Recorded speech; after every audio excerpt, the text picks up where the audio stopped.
इस YouTube channel में आप सभी का स्वागत है। आज का हमारा टॉपिक है गणित कक्षा 9 अध्याय 1 प्रश्नावली 1.3।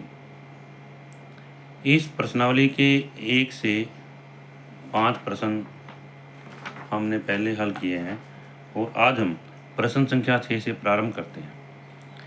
P/Q बराबर 0 के रूप की परिमेय संख्याओं के अनेक उदाहरण लिखिए जहाँ P और Q पूर्णांक हैं जिनका एक के अतिरिक्त अन्य कोई उभयनिष्ठ गुणनखंड नहीं है और जिसका शांत दशमलव प्रसार है या निरूपण है। क्या आप यह अनुमान लगा सकते हैं कि Q को कौन सा गुण अवश्य संतुष्ट करना चाहिए? तो इसमें यहाँ पर है P/Q के रूप में हमने संख्याओं के उदाहरण लिखने हैं। सबसे पहले ये छठा सवाल है हमारे पास में, और संख्याओं के उदाहरण हमने यहाँ पर लिखे हैं जैसे 3/2, 11/5, 21/10। जब हम इनको सरल करते हैं तो ये 1 दशमलव कितना आता है, 5 आता है, पूरा पूरा कट जाता है। और ये जो है 11/5 है, जैसे 11 है, 11 को 5 से भाग करेंगे, 5 दूनी 10, 1 यहाँ दशमलव आ गई, यहाँ दशमलव आ गई, फिर ये 0 है यहाँ पर 0 आ गई, 5 दूनी 10, 0 शेष बच जाता है। तो ये कट के आ गया 2.2 आ गया। अब 21/10 है, इसको ये 2.2 आ गया।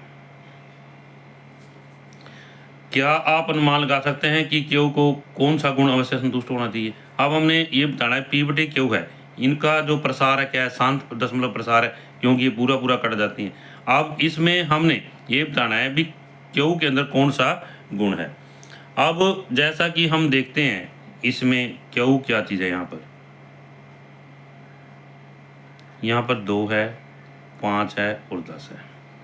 इसको हम देखते हैं जैसे 2 की शक्ति यहाँ पर 1 है, 5 की शक्ति 1 है और 10 के गुणनखंड करते हैं, 2 × 5 है, यहाँ पावर 1 लगा देते हैं।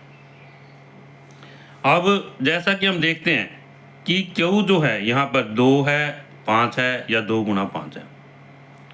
तो कहने का भावार्थ क्या है कि Q जो है 2 की शक्ति m और गुणा 5 शक्ति n के रूप में होना चाहिए।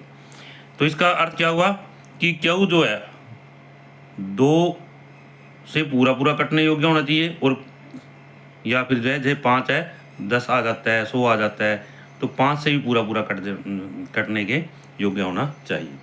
तो हम लिखेंगे कि 2 या 2 के पहाड़ों में आने वाली संख्या या 5 के पहाड़ों में आने वाली संख्या होनी चाहिए। जो इसके अंदर हर है, इसमें Q है, Q या हर कह सकते हैं इसको, क्या होनी चाहिए, 2 या 2 के पहाड़ों में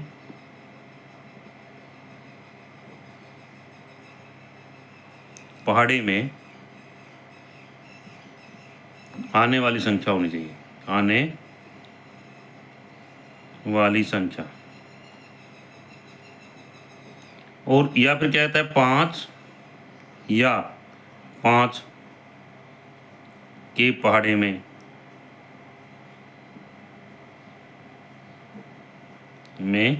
आने वाली संख्या होनी चाहिए, आने वाली संख्या होनी चाहिए।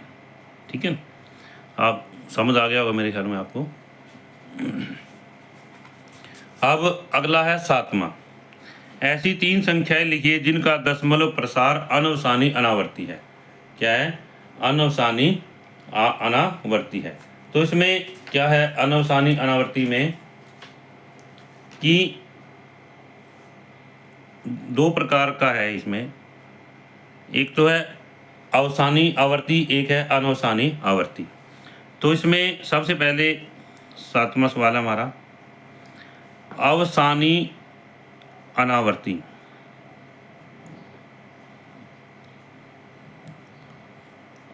अनवसानी क्या लिखेंगे इसको,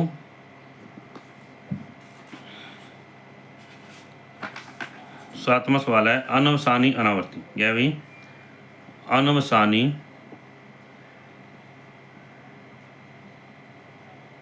अनावर्ती अनावर्ती अनवसानी अनावर्ती में क्या है कि जैसे 7.12 112 1112 इस तरह से लिखते चले जाते हैं। इसमें जो 0.12 है बार बार रिपीट नहीं होती, जो अवसानी है उसमें रिपीट होती है आवर्ती के अंदर। अब यहाँ पर हमने अनवसानी अनावर्ती लिखना है, तो इसमें जैसे कोई भी हमने 3 संख्याएं ले ली हैं, 3 संख्याओं में जैसे उदाहरण लिखने हमने। पहला उदाहरण है 0.12 1 2 1 1 1 2 इस तरह से लिखते चले जाएंगे। इसमें जो जैसे 1 2 है ये बार बार रिपीट नहीं होगा, अलग अलग होंगे हर बार में। अब दूसरा उदाहरण है, यहाँ पर हम लिख लेंगे 0.01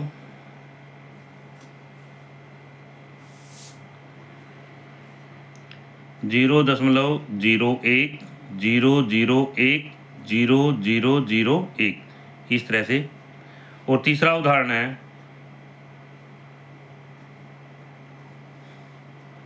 यहाँ पर कोई भी ले लेंगे हम, जैसे मान लीजिए हमने यहाँ पर लिया 0.87, फिर लिया 8 8 7, उसके बाद लिया 8 8, फिर 8 और 7 इस तरह से। ये जो है अनवसानी अनावर्ती के उदाहरण हैं। ये अनवसानी अनावर्ती जो संख्याएं हैं इनको अप्रमेय संख्याएं भी कहते हैं। फिर इसके बाद में 8वां प्रमेय संख्या 5/7 और 9/11 के बीच में 3 अलग अलग अप्रमेय संख्याएं लिखिए। तो 5/7 और 9/11 के बीच में हमने 3 जो है अलग अलग लिखनी है। अब सबसे पहले जो 5/7 है, 5/7 को हम हल करते हैं भाग देके। पॉइंट आ गया 0 7 49 1 0 7 एकम 7 3 0 7 चौके 28 2 0 7 दूनी 14 6 0 7 56 4 0 आगे चलता जाएगा। तो हम और 9/11 है, 9/11 को हम सरल करते हैं 9/11। तो इसमें 9 हमने यहाँ पर दिया और 11 यहाँ पर, दशमलव लगाया, यहाँ पर नहीं जा रहा है, यहाँ पर दशमलव आ गया। 11 × 88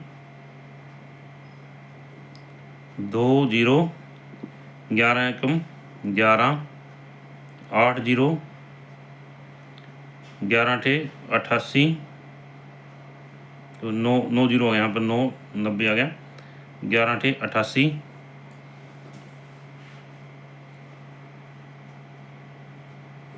फिर आगे आ गया 2 और 1 इस तरह से बढ़ता चला जाएगा। तो ये हमारे पास में 5/7 और 9/11 ये किसके बराबर हुआ? जो 5/7 है किसके बराबर हुआ? 5/7 को लिखेंगे हम, यहाँ पर आया था हमारे पास में 0.7148 और 9/11 को लिखेंगे हम 0.8181 इस तरह से। अब हमने इन दोनों संख्याओं के बीच में अप्रमेय संख्याएं लेनी है। क्या कहता है कि प्रमेय संख्याओं के बीच 3 अलग अलग अप्रमेय संख्याएं ज्ञात कीजिए। अब जैसे एक तो ले लेंगे 0.71 और एक ले लेंगे 0.81, तो इनके बीच में हमने अप्रमेय संख्या लेनी है। 0 दशमलव जो है यहाँ पर 7 1 4 2 8 व 0.81 के बीच 3 प्रमेय संख्याएं, 3 परिमेय संख्याएं। अब ले लें, जैसे मान लीजिए आ गया 0.14 है, यहाँ पर हम ले लें 0.7 लेंगे, पहले 0.715 ले लेंगे, 5 लिया, फिर हमने 1 1 5 लिया, 1 1 1 5 लिया, इस तरह से। ये पहली परिमेय संख्या होगी। अब दूसरी है, हमने 0.71 और 8 1 के बीच में लेनी है। अब ले लेंगे हम दूसरा जो है 0.72 ले लेंगे, यहाँ पर 2 4 2 2 4 2 2 3 बार आएगा यहाँ पर 4, इस तरह से। इसके बाद में तीसरा उदाहरण है 0.73 लिया हमने, यहाँ पर 7 3 कोई भी संख्या ले सकते हैं, 7 3 5। इसके बाद में हमने लिया यहाँ पर 7 7 3 5। इसके बाद में लिया हमने 7 7 7, 3 बार ले सकते हैं, 3 5। तो कहने का भाव अर्थ क्या है, ये संख्याएं जो है आपस में रिपीट नहीं होंगी, और ये क्या है, 3 अपरिमेय संख्याएं। क्या है भी, शब्द आना चाहिए यहाँ पर 3 अपरिमेय संख्याएं। कौन सी हैं, 3 अपरिमेय संख्याएं।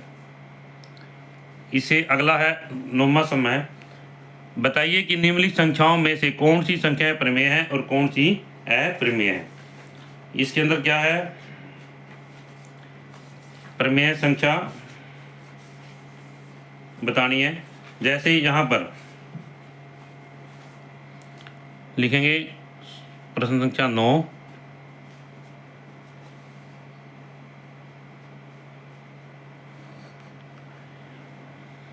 पहला भाग है वर्गमूल 23। अब कोई भी अभाज्य संख्या यदि वो वर्गमूल के अंदर है तो वो अप्रमेय संख्या होती है। जैसे 23 है, 23 जो पूर्ण वर्ग नहीं है, अभाज्य संख्या है, तो हम इसको लिखेंगे अप्रमेय संख्या। कौन सी है ये, अपरिमेय संख्या, अपरिमेय संख्या। इसके बाद में दूसरा है वर्गमूल 225। वर्गमूल 225, जो वर्गमूल 225 है ये 15 का वर्ग होता है।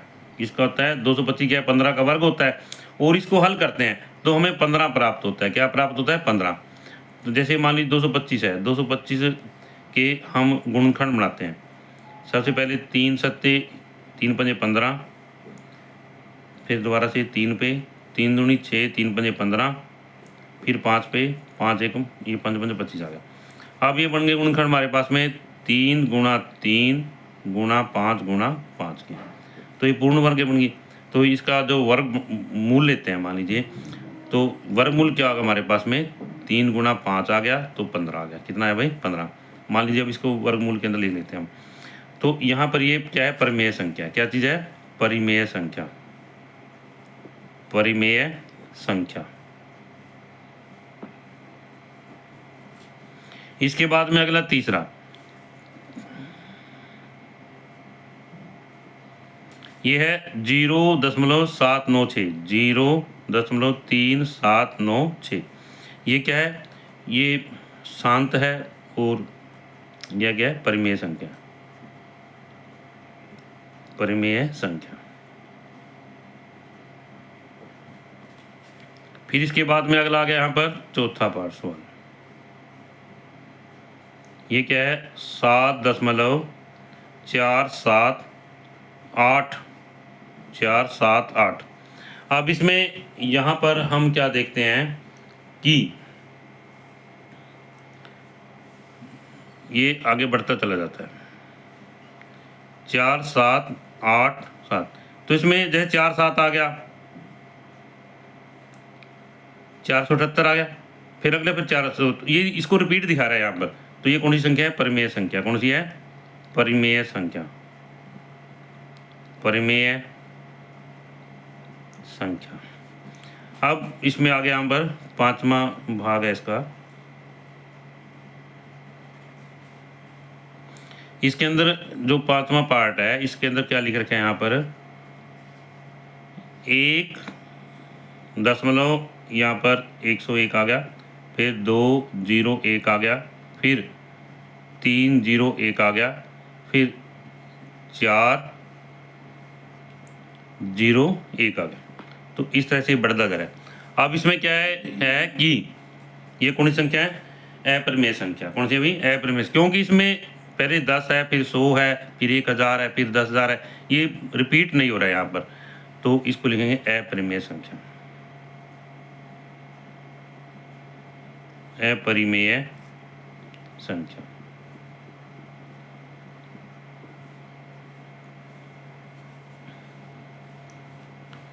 यदि है वीडियो आपको अच्छी लगी तो आप इस वीडियो को लाइक करें, शेयर करें और चैनल को सब्सक्राइब करें।